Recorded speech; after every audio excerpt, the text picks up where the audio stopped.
Hello ladies and gents. So I did this video already, but I was told that it was a little bit too quiet. I played with settings on the mic and hopefully this will work out. I'm going to start off with this particular website first, and I'll get into why I'm showing you this in just a second. cgchallengers.pro.phpbb.com. And this website is basically a forum put together to provide challenges. And if you don't like the challenges that are there, you can always do a wildcard challenge or suggest challenges yourself that you think would be really good. Where you go ahead and you say, okay, here's a time limit, here's what the goal of the challenge is, and then people start posting, or you post your own stuff in your own process.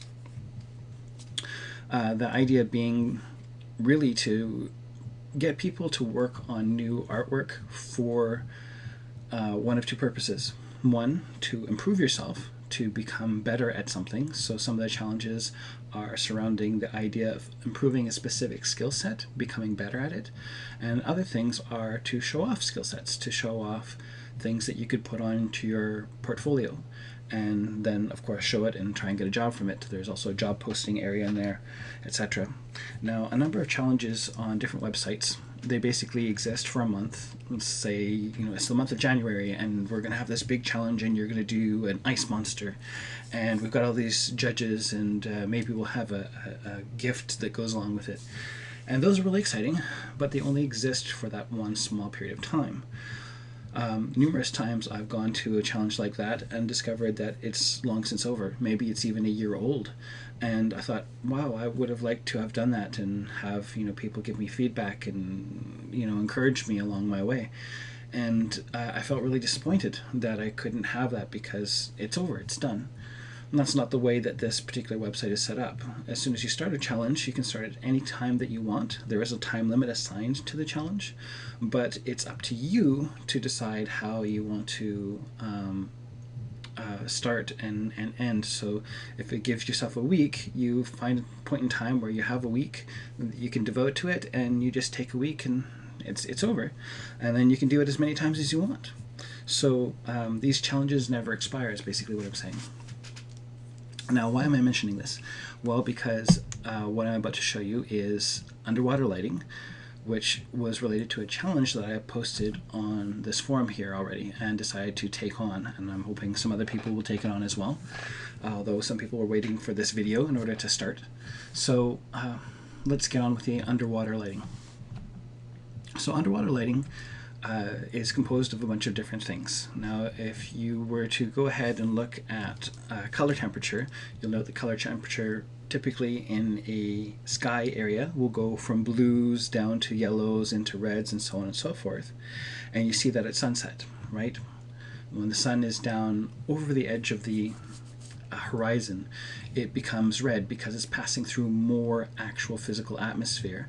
The point where it's directly overhead, it's passing through the least amount of atmosphere, and so we get more of the blue colors that come through. Well, this is, that light being redirected and not passing through, or something along those lines. Science is not super important in this particular case. Just understand that that's the way it works in air.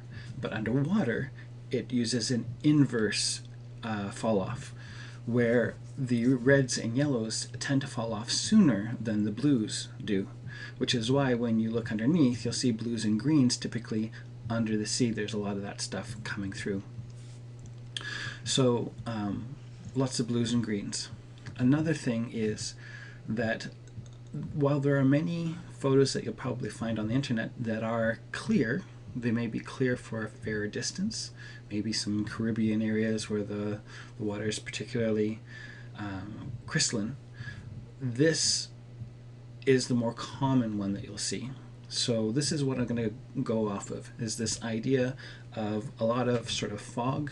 This is, fish poop and sand being kicked up and all sorts of wonderful, lovely stuff hanging out and just, swimming around. And that will create little particles that hang out in front of you. There's this kind of depth where it falls off. And another factor is that because water is constantly, different currents moving around, the diffusion of the light as it passes through these different areas. It causes sort of a blur, a focal blur that is fairly common. It also tends to soften a lot of shadows.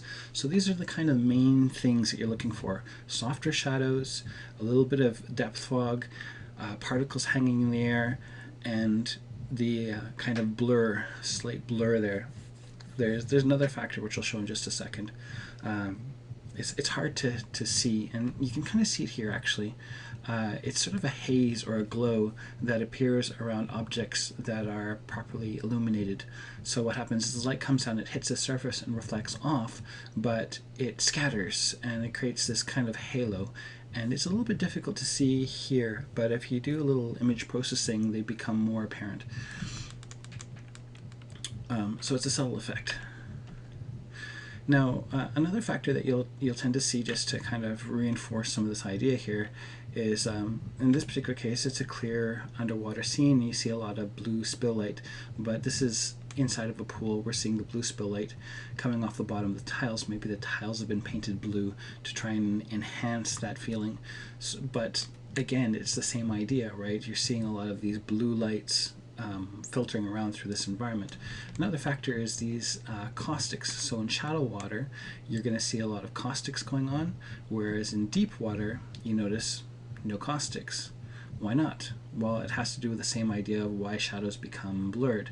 The shadows are being diffused, and that's because light itself is being diffused. It's being scattered through because it's passing through all this particulate matter, and it's creating that effect. Here we have an odd situation. I just brought this up just for fun. One of the main elements that tells you that this is underwater is that you can see the bubbles. However, if you look at most of the rest of it, it's not immediately clear, except for, hey, look at this. Pure, clear environment, and yet it's fading off into that blue color, the bluish green color. Stuff is losing contrast.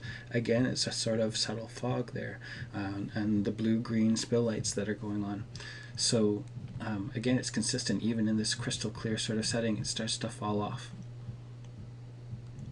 And you can see some of the haze and glow around the light here.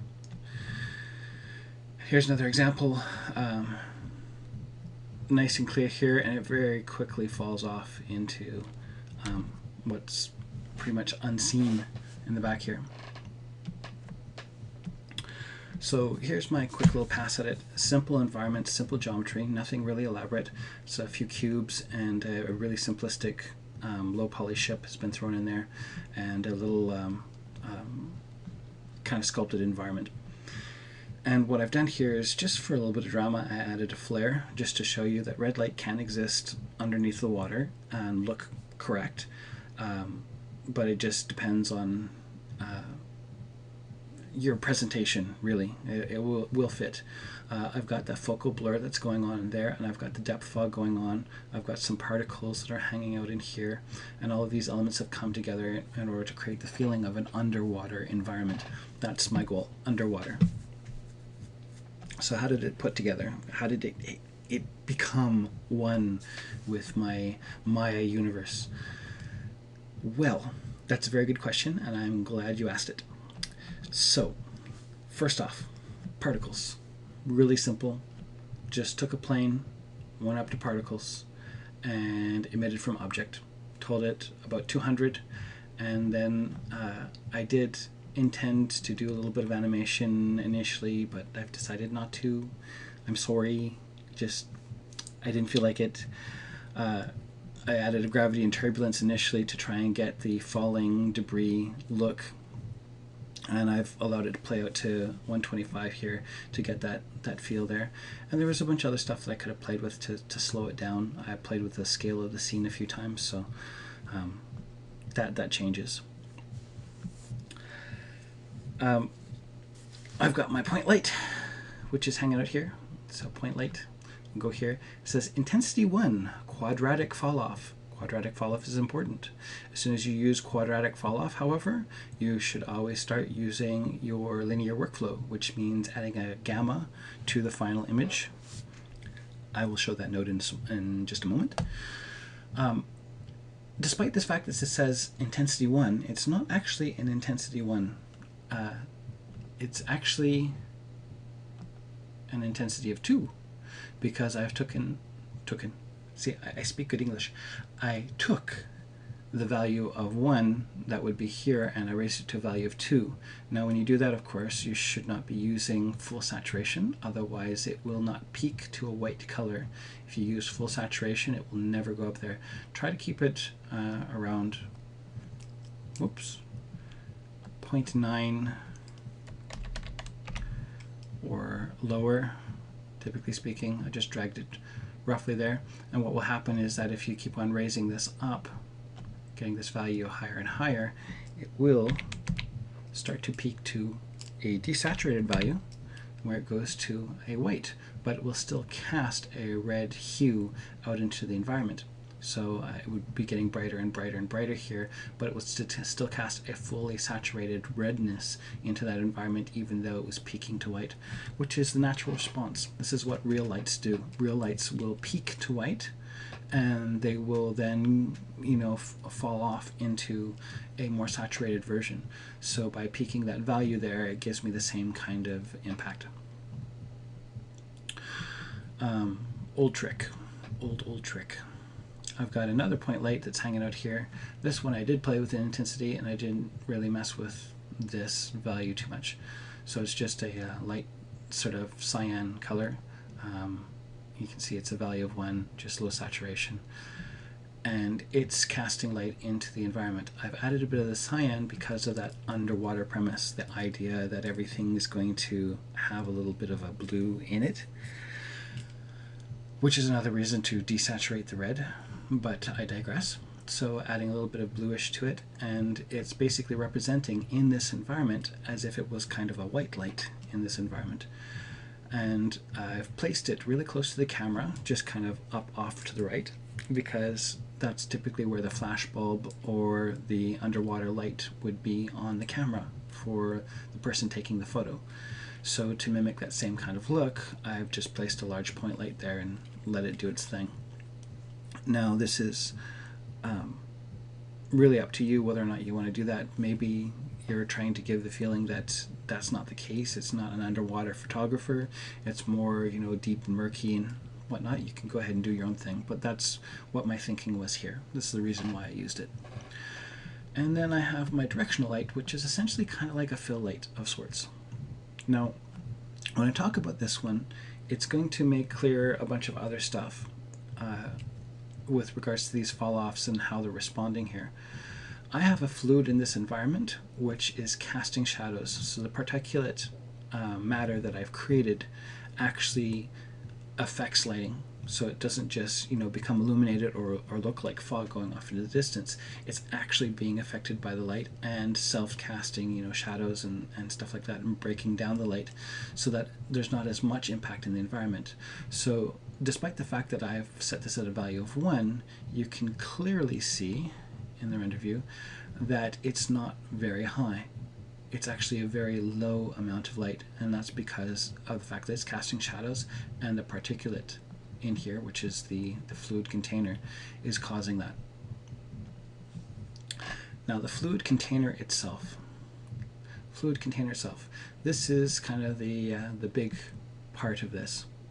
So the particles, they're kind of cool, they're interesting.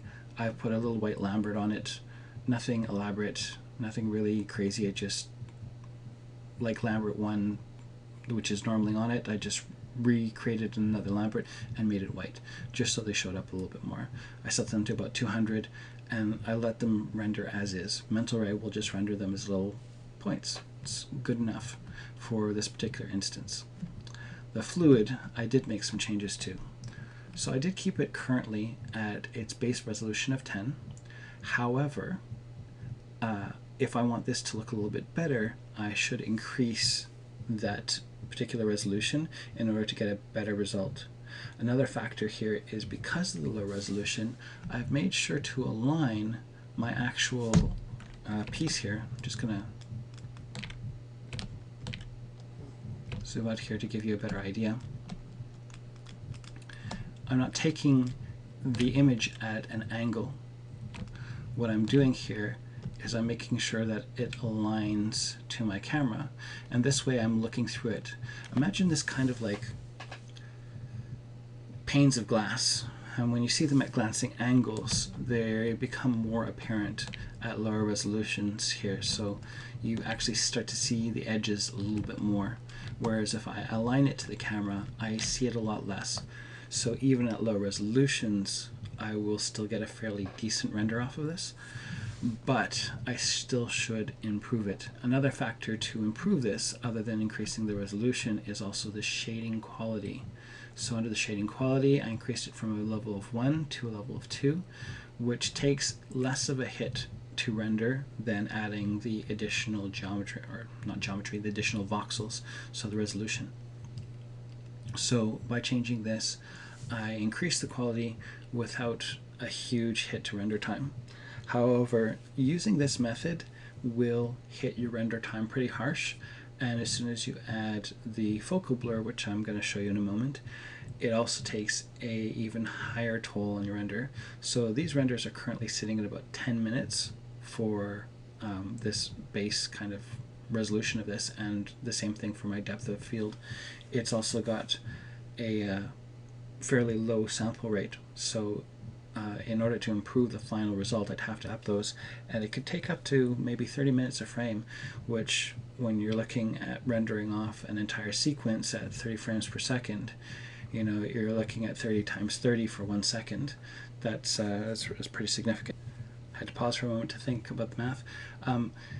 That would be about 15 hours for 1 second of actual film. So it's a pretty heavy undertaking to do this kind of stuff. So you really want to make sure it's worth it, that you're getting what you need out of it. So let's take a look at the other settings here. Most of this has happened under the shading tab. So we have our transparency. I've taken it up a fair bit. I've also gone ahead and changed its color to a bluish color. The blue color is, again, never go full saturation. There's no reason to ever go full saturation when you're dealing with realistic scenes. Just keep it somewhere in this general range or lower. I've got that set to constant, so everything's the same color, but you could add variation if you wanted.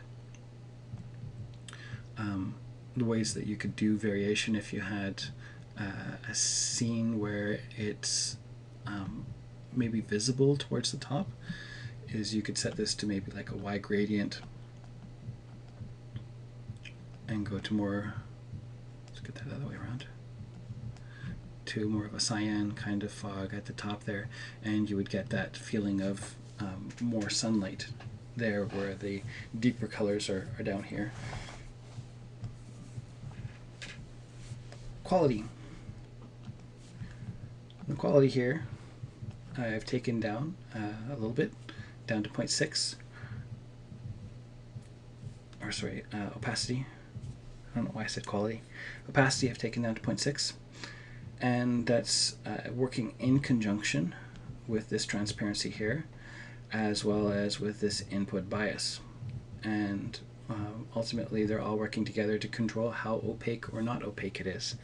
So it's just a matter of which one you want to spend more time tweaking.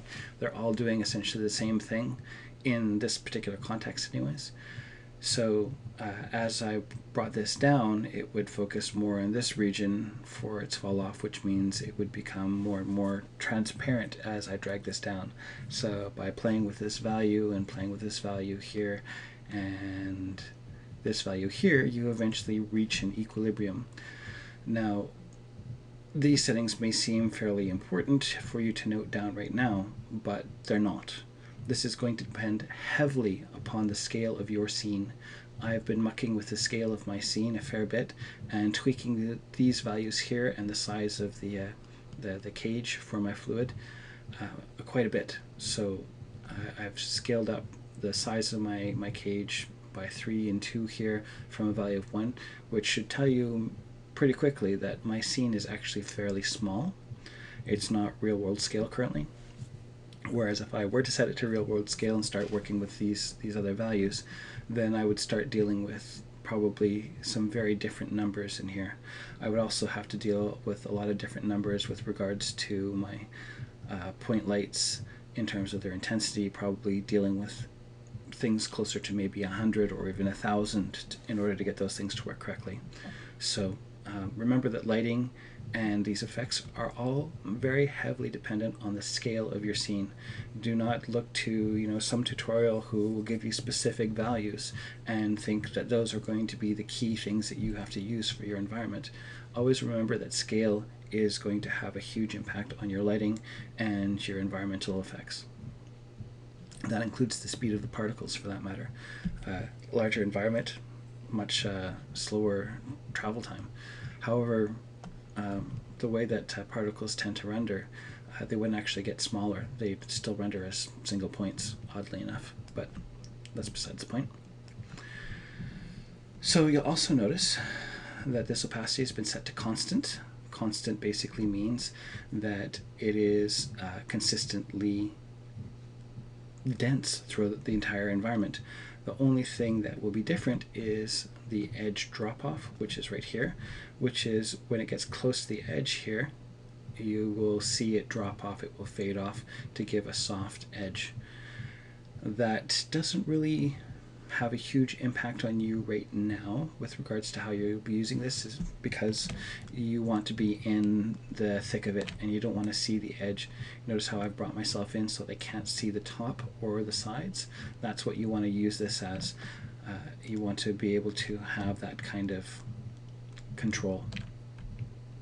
And if it falls into the ground plane, which if I go back here,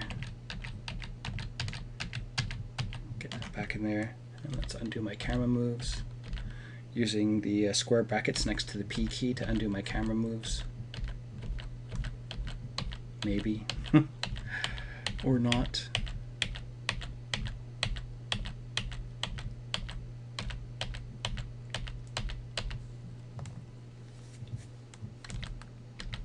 There we go. So, because the ground plane is here, I didn't have to worry about making it too deep, and you notice that this set of edges are outside the render view, outside of my visible area when I finally render, so that I won't see those edges, because you will see those edges otherwise, and you don't want to. Also, the distance of this fluid goes beyond the farthest ridge, which means it's also, again, not visible. One other factor to consider here with regards to all of this is that you may need some post-processing. I mentioned earlier on in this video that there was a haze that was there. Basically, it's taking the brightest areas and then providing sort of a blur on them, so that's a post effect that you would want to do. It's not something that you're probably going to render in here. Sometimes you can get that effect from applying a glow to the material, but there's a number of shaders like V-Ray and stuff like that that don't provide that glow option directly, and the glow is a 2D process anyways, which means if something's in front of it, like a sheet of glass or like a transparent object or something like that, it tends not to see the object and therefore does not actually apply the glow on it. So I haven't tested it with fluids off the top of my head. Maybe I have, but I just forgot. But chances are, if you were to do that, it probably wouldn't glow anyways, because the fluid container would be in front of it and thus preventing it from rendering its glow. So not really a reliable solution. So glows typically you want to do in post anyways. So you could apply that as a post process. You could also add a little bit more green to this. I did that in Photoshop by just doing a color balance and then adding a little bit of green, not a whole lot, just a tiny bit, to make it feel a little bit different. Ultimately, when you're doing these kind of things, reference is God. You want to look at some kind of image and use that as a basis for what you're trying to create, because that's what's going to give you that feeling. So last but not least is the camera stuff that I've put on here. So if I go to my mighty Hypershade, you'll notice my MIA material, or my photographic exposure. It's not photographic actually, it's exposure simple. The photographic has more settings, but it's much more difficult to use, whereas in this particular case all I wanted was the gamma of 2.2 applied to this. If I was taking this into Nuke or another compositor after the fact, I would apply the gamma at that point instead of in here, in which case I would just delete this guy. So this guy doesn't need to exist unless this is going to be your final render. So this is my final render, so that's what I'm doing. And this is, again, because the quadratic fall-off. Your quadratic fall-off will not look correct unless you're looking at it that way. Another way to view this, if you don't want to do that, you want to be able to preview it. Is in the render view, under display, color management. Come on, display, color management.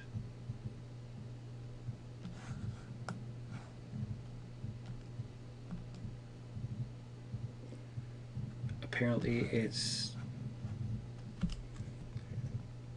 gone. For some reason it's not working. I'm not entirely certain why. So, oh, there it is. I expected it to pop up.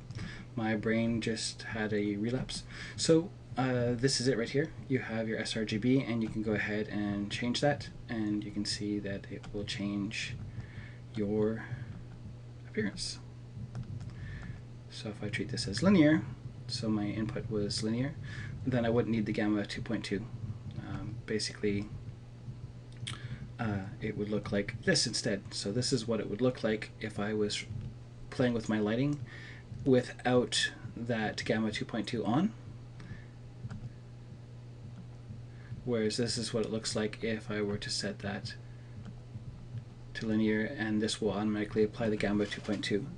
Now, using this instead does not apply it to your final render. This is so that you can view the gamma correctly, view the lighting correctly, which is what you should be doing if you're doing lighting in here.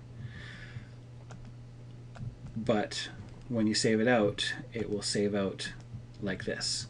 So the final image will look like this, and then you have to apply your gamma afterwards. So once again, you take this guy, set it to linear, and you start your lighting. Never start your lighting before setting your gamma if you're going to use quadratic fall-off. Otherwise you can't see what you're doing.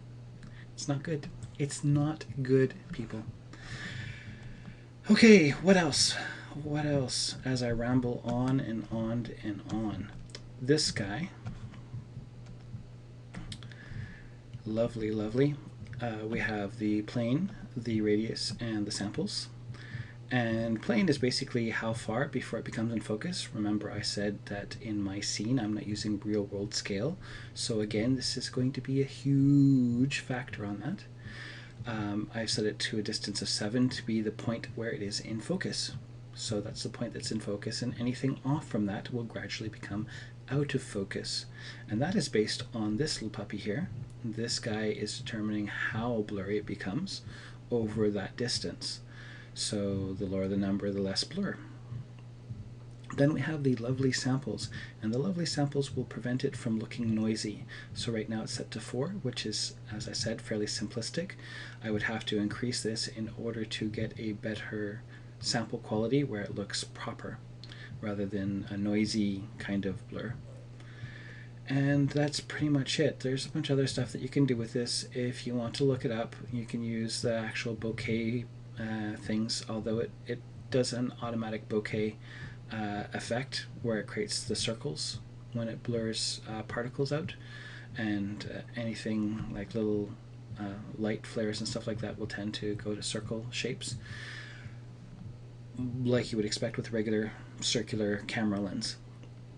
Whereas some people will apply sort of these cutout cards over top of them, and what that does is it changes how those things appear. So they'll have like cutout stars or hearts or whatever, and you can apply an image to it by doing that. So this is your bokeh card that you're applying to your camera. And then they've got some funky other stuff, I think, somewhere. Anyways, If I go to the camera, go down to mental ray, lens shaders, you'll see that my lens bokeh and my exposure simple are sitting in here. So only one thing can go into this slot, and then everything else ends up going into here. They're all plugged in the same way. They're all lens shaders, all of this stuff. It's just if you want to add more, you go ahead and add them here. And I think that's it. So just to quickly reiterate, underwater, more blues and greens, less reds unless they're from false light sources. Quadratic fall-off. When you use quadratic fall-off, you either want to apply this guy if it's your final render, or you want to go to your render settings, display, color management, and play with those settings there. You want to add a bit of blur to this so that it becomes blur in the distance but not super blurry everywhere, just enough to change that. You want to have particles in the environment, so you can use the two different kinds of particles, which would be the fluids, which is your fog kind of element, and then of course little bits of fish poop, which is hanging out, which catches light, and those will be just regular particles. And that's it. That will do it for you. Now, this setup of the fluid and the particles can be used for a dusty old library as well. Same kind of idea. It can be used in lots of different situations, which could still have a focal blur. It's just going to be the lighting in that particular case that's going to sell it or not. So use it for whatever you like. Hopefully this was informative and not too terribly boring. And that's it. I'm out.